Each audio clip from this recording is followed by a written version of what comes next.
I think we are getting back to the green world from the travel world. I think we had a panel which was talking about the decarbonization. This, I think, is a follow-up to that panel discussion. The time available is less. I think we are we have overshot the time. So I had some slides which probably I will skip now. I'll just give you a gist of, in HVAC. I belong to the HVAC industry. I've been there for the past 30 plus years. So, and HVAC industry plays a huge role in decarbonization. I mean, without HVAC industry, moving forward in adopting the new technologies, I think this decarbonization or net zero target is not possible to achieve. I just gave some idea during the panel discussion as to how we have moved.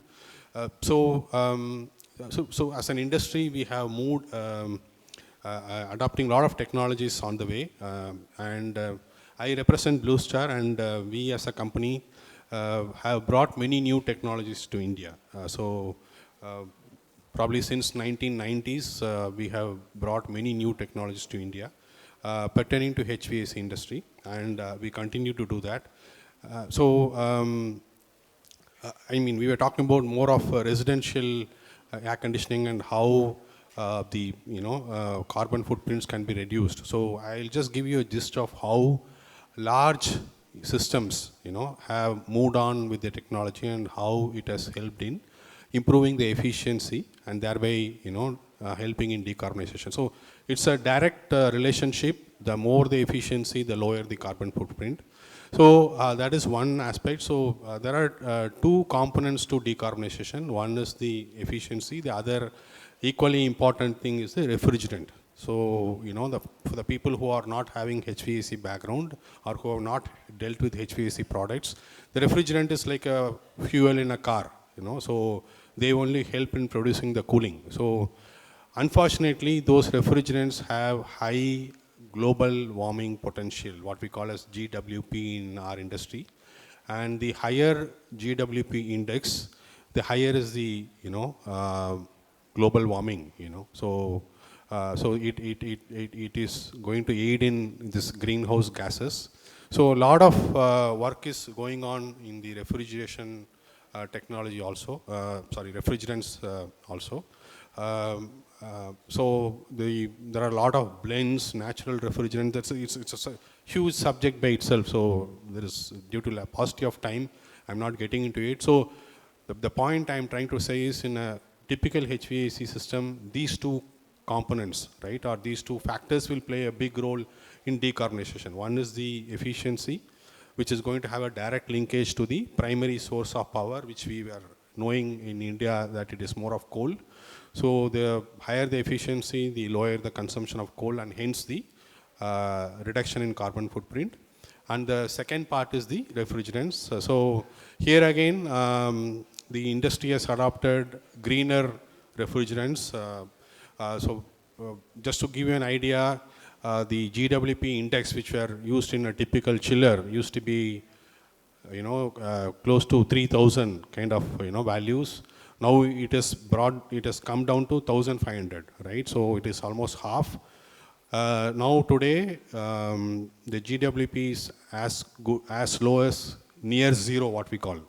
So that's a kind of, drastic transformation that's happening in reducing the GWP and thereby the carbon footprint. So on the central plant, we were discussing outside also.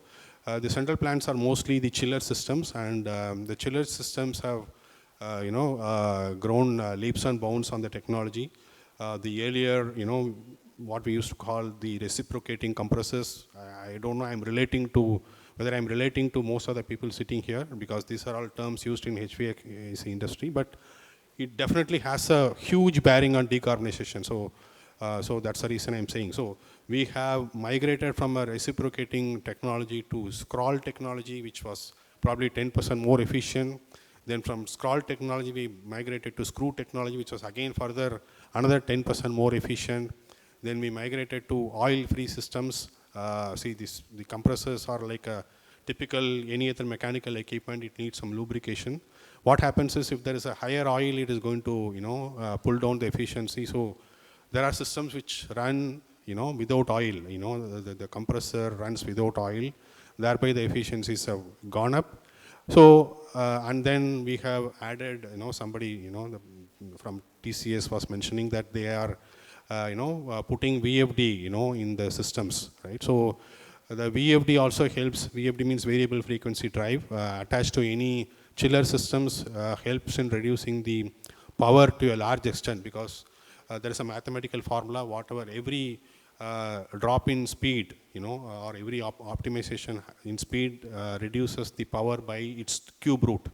So, so all this technology is helping the HVAC industry. And in the screw technology, again, we have got some permanent magnet motors. So these are typical, technical terms or jargons used in our industry. Again, I don't want to get into more detail. So by and large, what I'm trying to say is the adoption levels are very fast and very rapid. And more importantly, I think government is playing a huge role. There are a lot of regulatory updates that has happened now for the benefit of people who are having experiences in chillers. So chillers so far has not been regulated by government. From 1st of January 2024, it has come under the regulatory ambit.